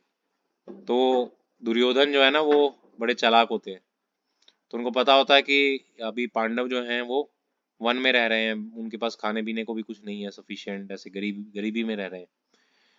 तो वो कहते हैं कि आप, मैं ये चाहता हूँ हम अपने 10,000 शिष्यों के साथ पांडवों से भी सेवा लो, पांडवों के पास जाओ, उनके यहाँ पे भी भोजन करके आओ, है ना। तो उसका प्लान होता है कि दुर्वासा मुनि है तो डेंजर आदमी है ना, ये जरा सा दुखी होंगे, श्राप दे देंगे, उसका तो तहस नहस हो जाएगा। तो कहते हैं ठीक है तथास्तु, हम जाएंगे। तो फिर वो जाते हैं पांडवों के पास। तो वो पहुंचते हैं जब, एक्चुअली वो, हाँ वो ये भी बताता है कि किस टाइम पे पहुंचना, ना दोपहर में पहुंचना, जब ब्रेकफास्ट वगैरह वो कर चुके होंगे तब पहुंचना। तो द्रौपदी के पास एक अक्षय पात्र होता है, अक्षय पात्र। तो ये अक्षय पात्र क्या है, ये सूर्य भगवान ने, सूर्य देवता ने पांडवों को दिया होता है। तो अक्षय पात्र में कभी खाना खत्म नहीं होता हो। जैसे अगर आप चावल, दाल चावल मांगो उससे, अक्षय पात्र से, तो वो बनी बनाई दाल चावल मिक्स किया हुआ आपको निकालता रहेगा, निकालता रहेगा, जब तक आपका पेट नहीं भर जाता, वो आता रहेगा, उसमें से आता रहेगा, है ना। वो ऐसा अक्षय है पात्र, है ना। जब तक द्रौपदी नहीं खा लेगी, द्रौपदी भी जब खा चुकी होगी तो वो आना बंद हो जाएगा, उस दिन का वो पूरा हो जाएगा, है ना। तो वो अक्षय पात्र, है ना, जब उन्होंने ब्रेकफास्ट वगैरह कर लिया, पांडवों ने सब खा लिया, द्रौपदी ने भी खा लिया, तब दुर्वासा मुनि उनके पास पहुंचे, है ना। दुर्वासा मुनि पहुंचते हैं तो युधिष्ठिर महाराज जो कि सबसे बड़े हैं पांडवों में, तो युधिष्ठिर महाराज उनको बोलते हैं कि आपका स्वागत है ऋषिवर, आइए, है ना। तो वो कह रहे हैं हम अब भोजन करेंगे अपने 10,000 शिष्यों के साथ आपके घर में। तो युधिष्ठिर महाराज को इतना ध्यान नहीं होता, वो कहते हैं हाँ हाँ श्योर श्योर। वो इतने कॉन्फिडेंट होते हैं कि हमारे पास तो अक्षय पात्र है, हम तो सबको खिला देंगे, है ना, हाँ हाँ श्योर। तो आइए आइए, हम परोसते हैं। तो वो कहते हैं कि चलिए हम स्नान करके आते हैं, गायत्री करके स्नान करके नदी में, फिर आके हम भोजन करेंगे, प्रसाद खाएंगे। तो उन्होंने कहा ठीक है। तो जब वो जाते हैं सारे ऋषि, उनके शिष्य, तो द्रौपदी बताती हैं कि अरे आपने ये क्या किया, हमारे पास, हमारा तो अक्षय पात्र से खाना आना बंद हो गया, मैंने भी खा लिया। तो फिर पांडव लोग बड़े वरीड हो जाते हैं, अरे कैसे करें, 10,000 शिष्य हैं, कोई छोटी मोटी संख्या तो है नहीं, और हमारी तो कुटिया है, कोई पैसा वैसा नहीं है, कुछ नहीं है। तो वो कंफ्यूज हो गए बहुत। तो फिर वो डरते हैं कि भाई अब तो ये दुर्वासा मुनि श्राप दे देंगे हम लोगों को। तभी फिर द्रौपदी जो है वो भगवान को याद करती हैं, है ना, हे केशव, हे माधव, बचाइए हमें, रक्षा कीजिए हमारी, मेरे परिवार की। तो जब वो ऐसा सोच ही रही होती है तो भगवान पता नहीं कहाँ से वहां आ जाते हैं, पर वहां तो द्वारका में बैठे होते हैं। लेकिन भगवान कहते हैं मैं वैसे ही आया था, मैं यहाँ घूम रहा था, मैं आ गया। तो भगवान आते हैं वहां उनके पास, है ना। तो वो कहते हैं अरे मुझे कुछ दो खाने के लिए। कह रहे हैं आपको अपनी टेंशन हो रही है खाने की, है ना, यहाँ पे इतने 10,000 लोग आए हुए हैं, हमारे घर में गेस्ट आए हैं, आप तो हमारे अपने हो, घर के सदस्य हो, है ना। आपको पहले खिलाएं या फिर इनकी वरी को दूर करें, आप बताओ ना क्या करें हम। ने कहा वो सब बाद में बताऊंगा, पहले मुझे कुछ दो खाने के लिए। तुमने बोला खाने में तो कुछ भी नहीं है, मैंने भी खा लिया है। कह रहे हैं कहाँ है अक्षय पात्र, लाओ, है ना। तो अक्षय पात्र लाते, कहते हैं कुछ तो होगा इसमें। तो वो देखते हैं तो कहीं है ना, छोटा सा चावल का एक टुकड़ा सा पड़ा होता है साइड में, वो बचा होता है, बस वो अच्छे से साफ नहीं किया होता, चावल का टुकड़ा पड़ा होता है। तो भगवान कहते हैं ये काफी है मेरे लिए, वो चावल का टुकड़ा लेते हैं और खा लेते हैं। तो जैसे ही भगवान खाते हैं तो क्या होता है, दुर्वासा मुनि और उनके 10,000 शिष्य जो है, उन सबके पेट में एसिडिटी होने लगती है, ओवर ईटिंग होने लगती है, ब्लॉटिंग होने लगती है, स्टमक में डकार आने लगते हैं उनको जोर जोर से, है ना। ऐसे डकार आता है कि जैसे मतलब ओवर ईटिंग कर लिया, इतना ज्यादा खा लिया है कि अब कुछ पूछो ही नहीं, है ना। स्नान करते हुए वो डकार मारते हैं, उनके शिष्य भी डकार मारते हैं, क्या हो गया भाई, अभी तो हमने खाना भी नहीं खाया, क्या हो रहा है ये, है ना। तो ऐसा होता है लगता है उनके साथ। तो फिर वो कहते हैं चलो आप बुला के लाओ, हम कुछ अरेंजमेंट करते हैं, देखते हैं कहीं मन से कुछ करते हैं, है ना। तो भीम को भेजते हैं, युधिष्ठिर महाराज आइए आइए, है ना। जाने लगता है भीम। तो दुर्वासा मुनि देखते हैं अरे भीम आ रहा है ना। और दुर्वासा मुनि को पता होता है कि युधिष्ठिर भी कोई मामूली आदमी नहीं है। अगर युधिष्ठिर को लगा कि भाई ये इन्होंने हमने सत्कार करना था लेकिन ये लोग ऐसे क्या नाम है आ नहीं रहे हैं, खा नहीं रहे हैं, तो युधिष्ठिर को भी गुस्सा आ जाएगा, वो भी श्राप दे सकता है ना। दोनों ही बहुत शक्तिशाली हैं। तो दुर्वासा मुनि कहते हैं भागो यहाँ से तो सारे वो अपने शिष्यों को लेके भाग जाते हैं। वो कहते हैं अरे कहाँ जा रहे हैं, कहाँ जा रहे हैं, आइए आइए आइए, और वो भाग जाते हैं, है ना। तो हम पॉइंट बता रहे थे, यस्मिन तुष्टे जगत तुष्टे, है ना। भगवान को अगर हमने संतुष्ट किया तो पूरे जगत तुष्ट हो जाता है। तो इसलिए जब हम भगवान का ये जो संदेश है ये किसी को पहुंचाते हैं, है ना, या फिर हम भगवान के प्रसन्नता के लिए साधना करते हैं, उनके अर्चा विग्रह की उपासना करते हैं, रीडिंग करते हैं या सेवा करते हैं उनकी प्रसन्नता के लिए, तो पूरा जगत भी हमसे खुश हो जाता है। हमें अलग से किसी को इम्प्रेस करने की, प्रसन्न करने की जरूरत नहीं है। वो ऑटोमेटिकली सब चीजें हमारे फेवर में आ जाती है, फेवरेबल हो जाती है। Just like a cheat code, है ना। चीट कोड डालते हैं ना, चीट कोड पहले गेम्स वगैरह में हम लोग डालते थे, है ना। तो आप ये फॉर्मूला अप्लाई कर दिया, सब कुछ आपका ऑटोमेटिकली चल जाएगा। क्यों? क्योंकि आपने सब चीजों के स्वामी को प्रसन्न कर दिया ना। अब सपोज आप मोदी जी के को अच्छे से जानते हैं, मतलब उनके फ्रेंड है, फास्ट फ्रेंड है ना। तो आपको कोई ऐसा ज्यादा प्रोटोकॉल फॉलो करने की जरूरत थोड़ी है। आप सीधा जाएंगे मोदी जी से, ऐसे कंधे में हाथ रखेंगे और मोदी बता क्या हाल है ना। सो आपको कोई रोकेगा थोड़ी, अगर आप मोदी जी के पर्सनल फ्रेंड हैं तो, है ना। और अगर आप पर्सनल फ्रेंड हैं, आपसे कोई पंगा भी नहीं लेगा, है ना। सही बात है कि नहीं। पता है भाई इसकी पहुंच बहुत ऊंची है ना। तो सिमिलरली जब हम कृष्ण के, जो कि परम सुप्रीम लॉर्ड है, Lord of all the universes, है ना, अगर हम उनके प्रिय हो जाते हैं, और उनका प्रिय होना आसान तो नहीं है ना। तो जब हम उनके प्रिय हो जाएंगे ना, तो ऑटोमेटिकली हमारा सब चीजें ना स्मूथ हो जाएंगी। हमें कुछ ज्यादा वरी नहीं रहेगी, एग्जाइटी नहीं रहेगी, ना हम हमारी। आप इतने बातें क्यों कर रहे हो, मैं अभी क्लास ले रहा हूँ। सो अपने आप से सब चीजें जो हैं वो स्मूथ हो जाती हैं, है ना। तो हमें अलग से ज्यादा एफर्ट करने की जरूरत नहीं पड़ती। अ, इसलिए जो समझदार व्यक्ति है ना, वो धैर्य रखेगा कि ये धैर्य रखना, ये वेट करना, ये वर्थ इट है ना। वर्थ इट है। ऐसा नहीं है कि भाई अरे हमने तो भगवान के लिए इतना, इतने व्रत रखे, इतने एकादशी में फास्ट रखे, हमने इतने मालाएं जप ली, हमने इतने प्रवचन सुन लिए, हमने कर दिया, अरे हमें क्या मिला, है ना, हमारा तो टाइम इतना लग गया, है ना। ऐसा नहीं होता है। साथ में भक्ति में ये भी होता है कि आप जैसे जैसे भक्ति करते रहते हैं ना, आपको ऑटोमेटिकली अनुभूति होती है आप एडवांस कर रहे हैं कि नहीं। आपको कहीं से अलग से सर्टिफिकेट लेने की जरूरत नहीं पड़ती है ना। हाँ ये जरूर है कि आप गुरु से कंफर्म कर सकते हैं। गुरु अगर बोल देते हैं तो आप सच में भक्ति में प्रोग्रेस कर रहे हैं। लेकिन अगर गुरु बोलते हैं नहीं अभी आप माया में हो, आपको जो लग रहा है आप प्रोग्रेस कर रहे हो लेकिन ऐसा है नहीं, तो फिर अपने अहंकार चूर हो जाना चाहिए, तो वो सच है। लेकिन आपको स्वाभाविकता जब आप भक्ति करते हैं ना, अंदर से भी आपको रियलाइज होना शुरू हो जाता है कि मैं भक्ति में एडवांस कर रहा हूँ या कर रही हूँ या नहीं कर रही हूँ, अपने आप से आता है ना। प्रत्यक्ष अवगमम धर्मयम सुसुखम कर्तुम अव्ययम, भगवत गीता में भगवान बता रहे हैं, है ना। प्रत्यक्ष अवगमम धर्मयम सुसुखम कर्तुम अव्ययम, मतलब प्रत्यक्ष है ना। भक्ति का जो मार्ग है वो प्रत्यक्ष है, दिखता है वो, है ना, आपको फील होता है वो कि भक्ति में वो एडवांस कर रहा है व्यक्ति, है ना। सुसुखम कर्तुम अव्ययम, है ना। सुसुखम मतलब एक तो क्या सुखम, सुखम भी बोल सकते थे, लेकिन भगवान बोल रहे हैं सुसुखम। सु किसी के आगे लगाए थे मतलब बहुत ज्यादा मात्रा में, है ना। भक्ति के ऐसी विशेषता है कि आप इसको करेंगे ना, आप सुखी होते जाएंगे डे बाय डे। आपके अंदर के जितने भी मेंटल एंजाइटी, स्ट्रेस, डिप्रेशन, ये तो बाय प्रोडक्ट है, बहुत तुच्छ है ये तो सबसे पहले जाता है ना।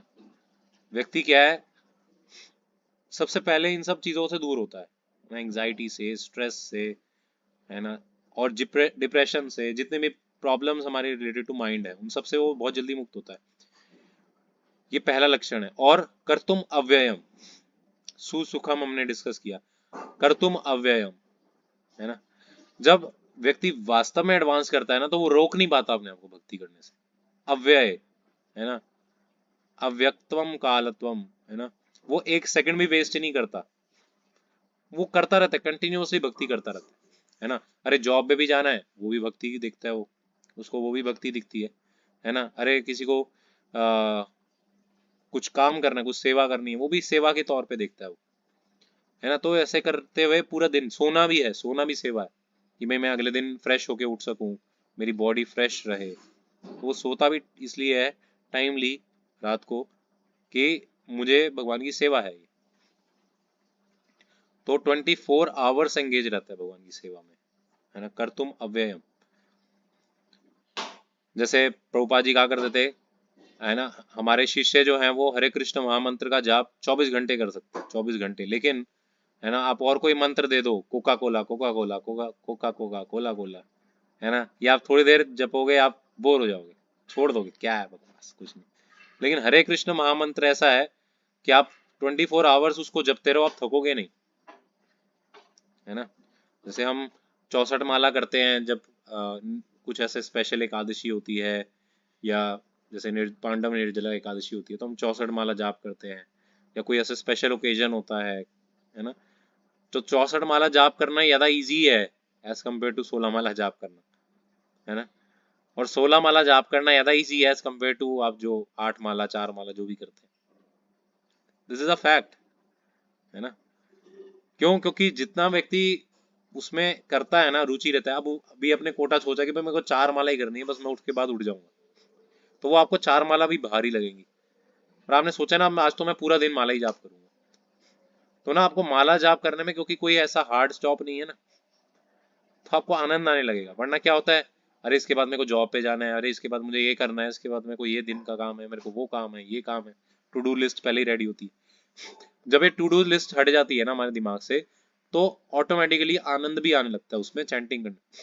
हम और करना चाहते हैं अपनी तरफ से, और बढ़ाना चाहते हैं चैंटिंग, है ना, विदाउट एनी बोरपन, या विदाउट एनी फोर्सफुल चैंटिंग नहीं होती, फिर स्मूथ होती है। जैसे आप हाईवे में गाड़ी चलाओ, जैसे मैं ये 2 एग्जांपल देता हूँ, है ना। जो हम नॉर्मली चैंटिंग करते हैं, 4 माला 2 माला 3 माला, है ना, तो वो क्या है, वो है ना दिल्ली की सड़कों में गाड़ी चलाने के बराबर है ना। बार बार रुके, टक, ट्रुन ट्रुन ट्रुन, और स्लो स्लो चलते रहे, है ना। लेकिन है ना 64 माला आपने ले लिया टारगेट, 64 माला करनी है, पूरा दिन अब माला ही जप करनी है, तो वो हाईवे में राइड करने के बराबर है। हाईवे में गाड़ी चलती है तो कैसे चलती है ना, ज़्ज़, कुछ रुकावट नहीं, है ना। हमारी तो ऑटोमेटिक गाड़ी है, उसमें बस लगा के छोड़ दो, क्रूज कंट्रोल छोड़ दिया, बस ऐसे बैठ जाओ, कुछ नहीं करना। वो अपना वो भी ऐसे स्टेयरिंग ऐसे है, पैर भी नहीं लगाना, हाथ भी नहीं लगाना, बैठे रहो, बस चल रही है गाड़ी। तो इतना इजी हो जाता है माला चैंटिंग, वो ऐसे इतनी स्मूथ हो जाती है, वो ऐसे लगता है स्वाभाविक है वो, है ना। फिर उसके बाद पता है क्या होता है, उसका आफ्टर इफेक्ट क्या होता है, जब 64 में, वैसे तो आप करिए और आप खुद जानिए, लेकिन मैं अपना बता रहा हूँ एक्सपीरियंस। जब हम 64 माला करते हैं ना, उसके बाद हम कोई भी एक्टिविटी क्यों ना कर रहे हो, अपने आप नाम निकलने लगता है मुंह से, है ना। जैसे जैसे ही टाइम है बीच में कुछ ऐसे बात कर रहे हैं, कुछ ऐसे, है ना, कुछ बुक पढ़ने लगे या कुछ जॉब कर का ऑफिस का काम करने लगे, कुछ करने लगे, है ना, तो बीच में जो भी टाइम मिलता है ना, ये बुक उठाने तक, लैपटॉप खोलने तक, हरे कृष्णा हरे कृष्णा कृष्णा कृष्णा अपने आप चल ही रहा होता है जीभ में, है ना। वो आदत सी हो जाती है जीभ को, वैसा एक फंक्शनिंग सा हो जाता है जीभ का। और मन की तो बात ही छोड़ दो, मन तो ऐसे हो जाता है कि जैसे मन है ही नहीं, एग्जिस्ट ही नहीं करता, ऐसे लगता है, इतना हल्का हो जाता है मन। अभी तो हमें लगता है मन ही चला रहा है, हमें मन ही हमारे सर पे बैठा हुआ है ना। लेकिन जब हम ज्यादा क्वांटिटी में करते हैं ना, क्वालिटी राउंड वाले करते हैं, तो क्या होता है, मन इतना हल्का, एकदम लाइट, जैसे है ही नहीं, कोई वजन ही नहीं है मन का। तो ये साधना भक्ति के हमने कुछ आपको टिप्स बताए हैं, है ना। ज्यादा से ज्यादा माला जप कीजिए, एंथुजियाज्म के साथ करिए एक्टिविटी, उत्साह के साथ, उस बतख की तरह कृपा बटोरने के लिए आगे आइए, और निश्चय कीजिए मुझे आगे बढ़ना है भक्ति में, है ना। धैर्य रखिए, पेशेंस रखिए। ये आगे श्लोक भी है ना, इसमें उपदेशामृत नामक ग्रंथ है श्री रूप गोस्वामी का, उसमें एक श्लोक है, उत्साहात निश्चयात धैर्यात तत्तत्कर्म प्रवर्तनात् संग त्यागा सतो वृते षड्विर्भक्ति प्रसीदति। उत्साह, है ना, एंथुजियाज्म, निश्चया, डिटर्मिनेशन, धैर्यात, है ना, पेशेंस, तत्त कर्म प्रवर्तनात्, है ना, डूइंग द फेवरेबल थिंग्स, संग त्यागात, है ना, गिविंग अप बैड कंपनी, सतोवृते, फॉलोइंग द फुटस्टेप्स ऑफ गुरुजन, गाइड्स, आचार्य, है ना। these 6 activities will prolong your spiritual life. These 6 activities will uplift your spiritual life. ये 6 षड्वीर भक्ति प्रसिद्धति, ये 6 प्रकार की विधियां भक्ति के प्रसिद्ध करती है, मतलब इसको बढ़ाती है, वृद्धि करती है। तो यही आज की क्लास का कंक्लूजन मैं दूंगा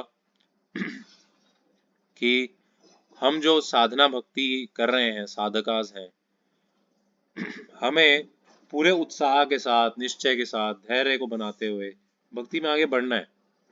हमें ग्रंथों का वितरण करना है ना। हमें जो आज्ञा मिले उसका उसी तरह से पालन करने के लिए उत्साही रहना है, जैसे वो बतख जो कि प्रभुपाद के हाथ से खाने के लिए उत्साहित थी, तो इसलिए ज्यादा खा पाई, वो उसको ज्यादा मिला क्योंकि वो उत्साहित थी।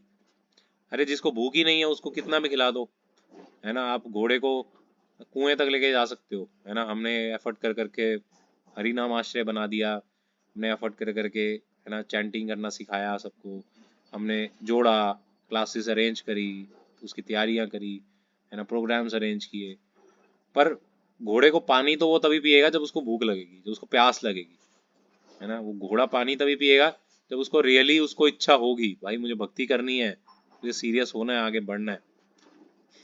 वरना तो फिर आप देखो ना, 12 लोग आए, 10-12 लोग, है ना, 1000 में से। तो जिसको भूख है, जो सीरियस है, वो ले लेगा, वो बटोर लेगा कृपा। जिसको कोई फर्क ही नहीं पड़ता है, वो आया राम गया राम, है ना, कब आया कब गया उसका कोई दीन ईमान नहीं। तो हमें साधकों को, जो हम सीरियस हैं, हम प्रैक्टिशनर हैं, हम सिंसियर हैं, हम भगवान को खुश करना चाहते हैं, भगवान के प्रिय बनना चाहते हैं, फेवरेट बनना चाहते हैं, तो हमें डिटर्मिनेशन रखना पड़ेगा, पेशेंस रखना पड़ेगा, और अपनी ईगो को मारने के लिए ग्रंथों का वितरण भी करना ही पड़ेगा, है ना। सेवाओं का पालन करना, सेवाओं को फॉलो करना पड़ेगा। मैराथन चल रहा है, बहुत बड़ा प्लेटफॉर्म है ना। मैराथन जो है, आप ये मत सोचिए कोई कमाई के जरिए है इस्कॉन के। अरे भाई कमाई भी हो जाए तो क्या हो गया, अच्छा है, भगवान की सेवा में जाएगा, है ना। लेकिन इसका सबसे बड़ा उद्देश्य जानते हैं क्या है, ये मैराथन करने का? इसका ये मतलब है ज्यादा से ज्यादा लोगों को भगवान से जोड़ना, है ना, और भगवान को खुश करना, है ना, कि हे प्रभु मैं आज थोड़ा रेस्ट कम लूंगा, मैं घूमने फिरने कम जाऊंगा, लेकिन मैं आपकी सेवा में टाइम ज्यादा दूंगा, मैं ग्रंथों को बांटूंगा। तो आप लोग कॉलिंग सेवा कीजिए, है ना। अगर आप फिजिकली नहीं आ पा रहे हैं ग्रंथों को बांटने के लिए, हम लोग फिजिकली भी अरेंज कर रहे हैं कहीं, जैसे किसी मॉल के पास या किसी मेट्रो स्टेशन के पास हम लोग जाते हैं। लेकिन अगर आप नहीं आ सकते उसमें तो एटलीस्ट आप कुछ कॉल्स कीजिए, आप नंबर लीजिए, उनको बोलिए, है ना। वो लोग कॉल के थ्रू भी तो बोल सकते हैं ना आप घर बैठे बैठे। ग्रंथों का जो हम आपने सुना है उसको दोहराओ। देखो ये साइंटिफिक भी है ना, साइंटिफिक भी है। जो आप जो आप देखते हैं पढ़ते हैं, है ना, वो आपको 20-30% याद रहता है ना। जो आप सुनते हैं वो आपको 60% याद रहता है, 60%, है ना। लेकिन जो आप सुनकर दोहराते हैं ना वो आपको 80-90% याद रहता है। वो आपके अंदर घर कर जाता है, वो चीज़ आपकी सब कॉन्शियस माइंड में वो बैठ जाता है ना। आपकी रैंडम एक्सेस मेमोरी रैम में के अंदर फीड हो जाता है, कैश मेमोरी में फीड हो जाता है। तो इसलिए कॉलिंग के लिए लोगों को बताइए, कोई बात नहीं, लोग आपको नहीं सुनेंगे, बहाने मारेंगे, इग्नोरेंट होंगे। हम सोचिए हम भी ऐसे ही थे, है ना। हम भी ऐसे ही थे। हम कोई ऐसे नहीं कि हम पेड़ से, हम कोई आसमान से टपके हैं, हम भी वहीं से आए। तो एटलीस्ट आप ट्राई करते रहिए, है ना। एक लोग नहीं करेंगे, 10 लोग नहीं करेंगे, कोई भी नहीं करेगा तब भी कोई बात नहीं, आपने एफर्ट किया, भगवान खुश हो जाएंगे। अगर पूरी लिस्ट में से एक भी व्यक्ति ने एक भी बुक्स नहीं ली, एक भी व्यक्ति ने कुछ अच्छे से रिस्पॉन्स नहीं किया, तब भी आप सफल है। क्यों? क्योंकि आपने एटलीस्ट उनको ट्राई किया, उनको एफर्ट किया, उनको भगवान से जोड़ने का। तो आप सक्सेस हैं, आप भगवान को खुश कर पाए, है ना। और अगर आप फिजिकली यहाँ पे आके 1-to-1 लोगों को बुक्स दें, इससे बढ़िया तो और क्या ही सेवा है, बताओ। कितने खुश होंगे भगवान, है ना। मेरे गुरु महाराज हैं, वो जो बुक डिस्ट्रीब्यूशन करते थे उनसे वो सेवा नहीं कराते थे। सेवा मतलब जैसे अपने, जैसे गुरु महाराज बहुत बुजुर्ग हो गए थे जब, तो वो उनको दर्द होती थी पाँव वगैरह में, तो वो मसाज कराते थे पाँव की। कुछ डिवोटीज आते थे, वो बुक डिस्ट्रीब्यूटर्स को कभी अलाउ नहीं करते थे। वो कहते थे आप लोग तो बहुत ऊंचे स्तर पे हो, आप लोग इतनी ऊंची सेवा कर रहे हो, है ना। मैं आप लोगों से सेवा नहीं ले सकता, ये अपराध है।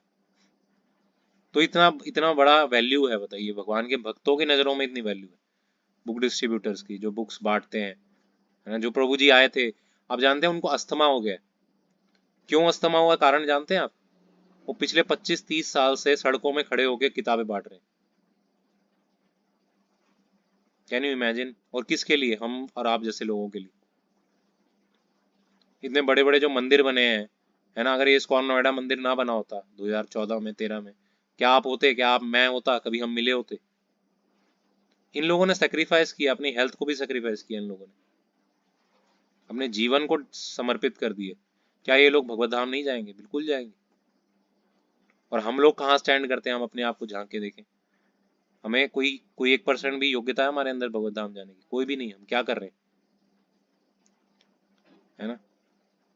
तो इन लोगों ने इतना डेडिकेशन किया है, इसलिए तो प्रभु जी आए हमारे घर में, वो आए, है ना। कितना पॉजिटिविटी आया है उनको देखने मात्र से, उनके दर्शन करने से कितना पॉजिटिविटी आता है। कितने धैर्य से बोल रहे थे वो, कितने पेशेंस, कितना उनके अंदर वो था, है ना। तो ये क्वालिटीज कहाँ से आएंगी? जब हम कुछ सेक्रीफाइस करेंगे, कुछ पे करेंगे उसके लिए, है ना। हम कुछ पे करना नहीं चाहते हैं, चाहते हैं हमारे अंदर सारे गुण आ जाए। ऐसा कैसे हो सकता है? कैसे हो सकता है ऐसा? अपने आप को प्यूरिफाई होने नहीं देना चाहेंगे, और हम चाहेंगे कि हम भगवत धाम चले जाएं, हमें भगवान, हम प्रिय बन जाए भगवान के। इसलिए आज सहजियों की कमी नहीं है समाज में। जो सहजिया कहते हैं, अरे मैं तो कृष्ण की प्रिय प्रेमिका हूँ, मैं तो कृष्ण का प्रेमी हूँ। अरे भाई, करते क्या हो तुम कृष्ण के लिए? साड़ी पहन के घूमने से कोई कृष्ण का प्रेमी थोड़ी बन जाता है। सेक्रीफाइस करो ना। सेक्रीफाइस क्या किया तुमने? अपने कंफर्ट जोन से कितने बाहर आए, कितना पेन लिया भगवान के लिए। यशोदा मैया ने भगवान के लिए पेन लिया ना, कृष्ण के लिए पेन लिया यशोदा ने। अरे कहीं उसको कुछ हो ना जाए, अरे वो करती थी ना, हमेशा टेंशन में रहती थी। हम क्या टेंशन लेते हैं? अरे ग्रंथ ना बट रहे हैं या नहीं बट रहे, हम क्या टेंशन लेते हैं? रत्ती भर भी हमारे पास टेंशन है, ग्रंथ पढ़ नहीं रहे। इतने सारे ग्रंथ पढ़े हैं हमने, टारगेट लिया 1000 किताब का, कितने किताब हुई हैं? क्या हमारे अंदर रत्ती भर भी पेन है भगवान के लिए? नहीं है। तो क्या, किस मुंह से हम भगवान के पास जाएंगे? अगर जा भी जाएंगे, चले भी जाएंगे भगवान के धाम में, तो हम क्या मुंह दिखाएंगे, क्या शक्ल दिखाएंगे भगवान को? भगवान मैंने क्या किया तुम्हारे लिए, है ना। तो इसलिए भक्ति के लिए समर्पण बहुत जरूरी, बहुत जरूरी है ना। तो इन वरिष्ठ शिष्यों से, प्रभुपाद के जो डिसाइपल्स हैं, जो हमारे गुरु महाराज हैं, इन लोगों से सीखे हम कैसा आचरण हमें करना चाहिए, है ना। कैसे हमें आगे बढ़ना है भक्ति में, टिके रहना है हमें भक्ति में, है ना। तो थैंक यू, आज यहीं पे मैं विराम देता हूँ। आपके कोई डाउट्स हैं तो भी हम ले सकते हैं, 4-5 मिनट है हमारे पास, उसके बाद फिर हम एंड करेंगे। हरे कृष्णा कृष्णा कृष्णा हरे हरे, हरे राम राम राम हरे हरे। जगत गुरु श्रीला प्रभुपाद की जय। कुछ है आपके डाउट्स, कुछ बोलना चाहते हैं, कुछ शेयर करना चाहते हैं, कुछ पूछना चाहते हैं तो भी पूछ सकते हैं। हरे कृष्णा प्रभु जी। हरे कृष्णा माता जी। प्रभु जी जो लास्ट में श्लोक बोले हैं उसको दे दीजिए, हम याद कर लेंगे, स्क्रीन पे डाल दीजिए प्रभु जी। उत्साहात निश्चयात धैर्यत। आप नेक्टर ऑफ इंस्ट्रक्शन NOI, या हिंदी में अगर बोले तो उपदेशामृत, श्री उपदेशामृत, है ना, ये सर्च कीजिए। इसका 3rd नंबर का श्लोक है, 3rd श्लोक, 3rd या 4th है ना, वो यही है। उत्साहात निश्चयात धैर्या तत्त कर्म प्रवर्तनात् संग त्यागा सतो वृते षड्भिर भक्ति प्रसीदति। वैसे रिकॉर्डिंग भी हो रही है, मैं डालूंगा यूट्यूब पे, आप उसमें भी चेक कर सकते हैं, है ना, जो मैं बता रहा हूँ। प्रभु जी जो आप रिकॉर्डिंग डालते हैं वो मिलेगा कैसे? यूट्यूब पे जाइए, हरिनाम आश्रय चैनल में जाइए, प्लेलिस्ट के अंदर जाइए, प्लेलिस्ट में एक सैटरडे स्पेशल क्लास होगा, उसके अंदर ये वाला सैटरडे की क्लास जाएगी। फिर संडे का जो है वो वैष्णव एटिकेट्स नाम की प्लेलिस्ट है, उसके अंदर वैष्णव एटिकेट्स के सारे लेक्चर्स हैं। ऐसे ही अगर भगवत गीता के सुनना है तो ऑनलाइन सेमिनार्स एंड प्रीचिंग्स करके एक सीरीज है, उसके अंदर भगवत गीता है। और जो भी अन्य फेस्टिवल के इवेंट्स हैं, जैसे अभी वो प्रभु जी का लेक्चर था जो आए थे उस दिन हमारे घर, तो वो स्पेशल गेस्ट लेक्चर्स प्लेलिस्ट है, उसके अंदर जाके मिलेगा। ठीक है प्रभु जी, हरे कृष्णा प्रभु जी। ये जो बुक है इसका नाम क्या है? भक्ति Rasamrita Sindhu, nectar of devotion, है ना। इसकी भी सीरीज स्टार्ट करेंगे अभी। मैं हमारा जो अभी जो नया चल रहा है, जिस जो मैं भक्ति शास्त्री कोर्स कर रहा हूँ, उसमें भी भक्ति रसामृत सिंधु स्टार्ट किया, तो इसलिए मैंने इसको लिया कि मैं ये रीड किया था अभी थोड़ा टाइम पहले। तो अभी आप खरीद सकते हैं चाहे तो, ये सब किताबें अपने घर में रखिए, भक्ति रसामृत सिंधु, है ना, और भक्ति नेक्टर ऑफ इंस्ट्रक्शन उपदेशामृत, है ना, आप रख सकते हैं अपने घर में। लेकिन पढ़िएगा तभी जब हम बताएं, गाइडेंस में पढ़िएगा, क्योंकि आप अगर पहले ही पढ़ लेंगे आपको समझ नहीं आएगा। ठीक है, ओके। हाँ प्राची, पूछिए, कुछ पूछना चाह रहे हैं। हरे कृष्णा प्रभु जी। हरे कृष्णा। प्रभु जी मुझे एक चीज कंफर्म करनी है कि जैसे मेरे साथ होता था पहले, ये था कि मैं अपने किसी भी दुख के लिए परेशान होती थी तो मैं वहां मेरा चल जाता था, पर अभी ये है कि मैं अपने लिए कुछ परेशान नहीं होती, पर अगर मैं किसी और को देख लूं ना तब मेरे से खुद को कंट्रोल नहीं करा जा रहा। उसके लिए मैं क्या करूं? प्रचार, उसके लिए प्रचार करो, उसको सिखाओ कि भाई अभी तुम जो हो ज्ञान में हो, हाँ जी। ज्ञान में आओ, और भगवत गीता लो, भगवत गीता पढ़ो, उसको यहाँ क्लास से जोड़ो। अच्छा। सबसे बड़ा अब मैं सबसे बड़ा मानवता की सेवा ही है ना। आप सोचो अगर हाँ जी, सपोज, मैं जैसे हॉस्पिटल में रहती हूँ ना, तो मेरे सामने अगर कोई रोए या फिर जैसे हो ही जाता है हॉस्पिटल में, तो इतनी चीजें होती हैं, तो मुझसे वो चीजें ना अब फेस नहीं होती, पहले होती थी, उसको पहले उनको मुझे कोई बोलो, इतना नहीं लगता उनको था। बोलो जिसने जन्म लिया उसकी मृत्यु होनी है, बुढ़ापा, बीमारी, ये सब आनी है, लेकिन आपने मनुष्य जीवन लिया, क्या आपने भक्ति करी, हाँ जी। अब नाम लिया भगवान का, अगर नाम लिया है तो भले ही मर भी जाओ कोई दिक्कत नहीं, भगवान के धाम ही जाओगे, है ना। लेकिन अगर पूरा जीवन हाँ बिता जी। दिया बहुत खुश, स्माइल कर करके, मुस्कुरा मुस्कुरा के, लेकिन भगवान का नाम नहीं लिए, बेकार है। तो जी। उनको बताओ कि भाई भगवत गीता पढ़िए, है ना, भगवान का कीर्तन हाँ कीजिए, जी। गुणगान कीजिए, उनको कीर्तन करके सुना सकते हो, हाँ। है ना, वो मैं करताल ले जाओ। करती हूँ, मैं जो जो हिंदू लोग होते हैं मैं तो उनके पास में हरे कृष्णा महामंत्र बोलते रहती हूँ, और जो भी मेरे पेशेंट होते हैं मैं उनको बोलती भी हूँ कि ऐसे ऐसे करके मेरे साथ साथ बोलो। और जैसे बहुत सी बार मैंने अभी ट्राई भी करा जो है मुसलमान है कि उनको नींद बोलो, नहीं आ रही। उनको जो मुसलमान है उनको बोलो, क्या अल्लाह जो आपके हाँ नाम है वो हमारे कृष्ण एक ही है ना, आप उन्हें अल्लाह नाम से हाँ जी। बुलाते हैं। अल्लाह का मतलब पता है क्या होता है? अल्लाह का मतलब होता है सबसे ज्यादा शक्तिशाली, जी। है ना। और कृष्ण भी सबसे ज्यादा हाँ जी, शक्तिशाली है। तो भले ही अल्लाह बोल लो, है ना, भले ही वाहे गुरु बोल लो, भले ही हाँ ईसा जी, मसीह बोल लो, है ना, सब हैं कृष्ण के ही नाम, है ना। अब हाँ जी, जीसस हाँ जी, क्राइस्ट हैं, उन्होंने जीसस क्राइस्ट ने बोला ना कि जी, गॉड इज ग्रेट, है ना। सो कृष्णा इज ग्रेट। जितने भी ये विशेषण है ना, ये सब कृष्ण के जी, ऊपर फिट होते हैं।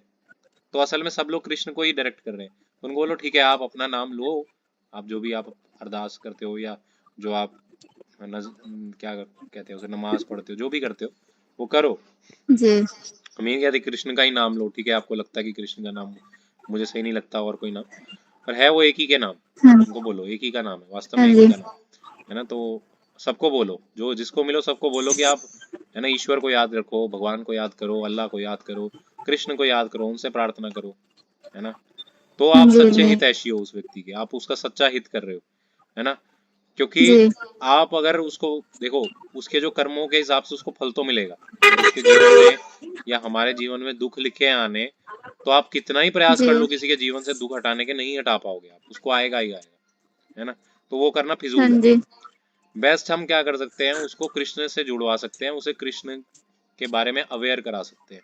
ये हम सबसे बेस्ट काम कर सकते हैं, है ना।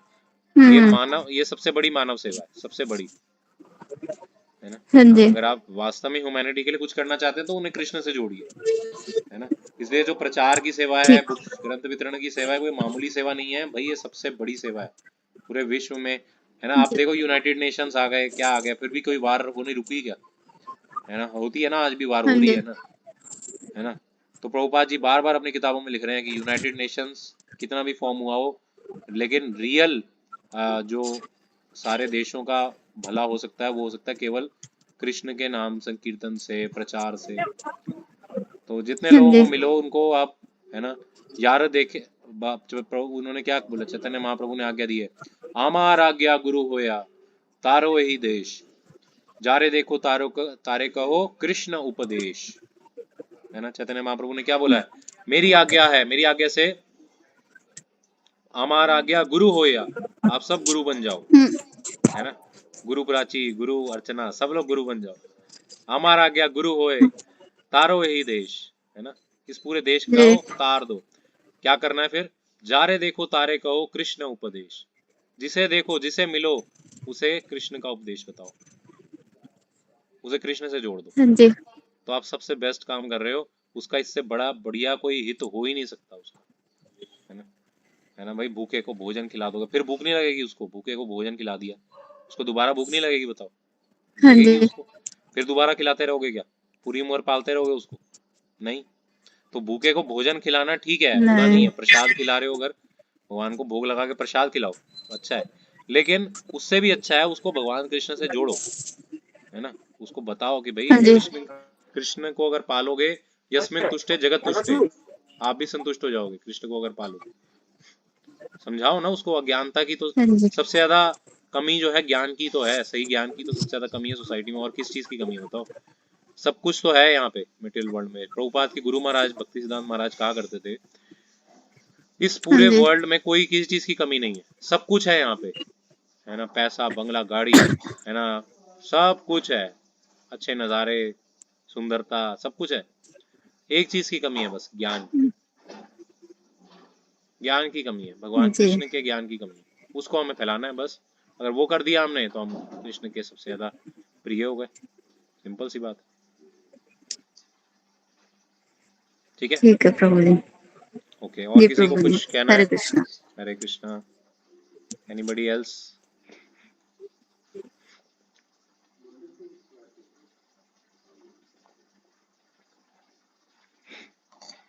ठीक है, फिर आप लोग प्रचार करेंगे, आप लोग कॉलिंग सेवा में लगेंगे, इसलिए नहीं कि मुझे अच्छा नहीं लगता प्रभु जी, इसलिए कि प्रभु जी भगवान को अच्छा लगता है, इसलिए करेंगे। यस और नो? कितने लोग करेंगे कॉलिंग सेवा, हाथ उठाइए। और प्रचार की सेवा, बुक डिस्ट्रीब्यूशन, बस इतने ही लोग? बाकी लोग सुन नहीं रहे क्या? 3 4 5 लोग, सभी को करना है। सुजाता, अमृत, संदीप, प्रभु, है ना, सब लोग जितने लोग हैं कॉल पे, और जितने नहीं भी हैं जो बाद में वीडियो देख रहे हैं, उनको भी सबको करना है भाई। Books are the basis. अगर ये बुक्स नहीं बटी और प्रचार नहीं हुआ तो वास्तव में आपने कुछ भला काम नहीं किया सोसाइटी का। ठीक है, थैंक यू सो मच। शिला प्रभुपाद की जय, अनंत कोटि वैष्णव वृंद की जय, श्री श्री राधा गोविंद देव की जय, गौर निताय की जय, पंचतत्व की जय, वृंदा देवी तुलसी महारानी की जय, आप सबकी जय। निताय गौर प्रेमानंदे। हरि हरि बोल। हरि बोल।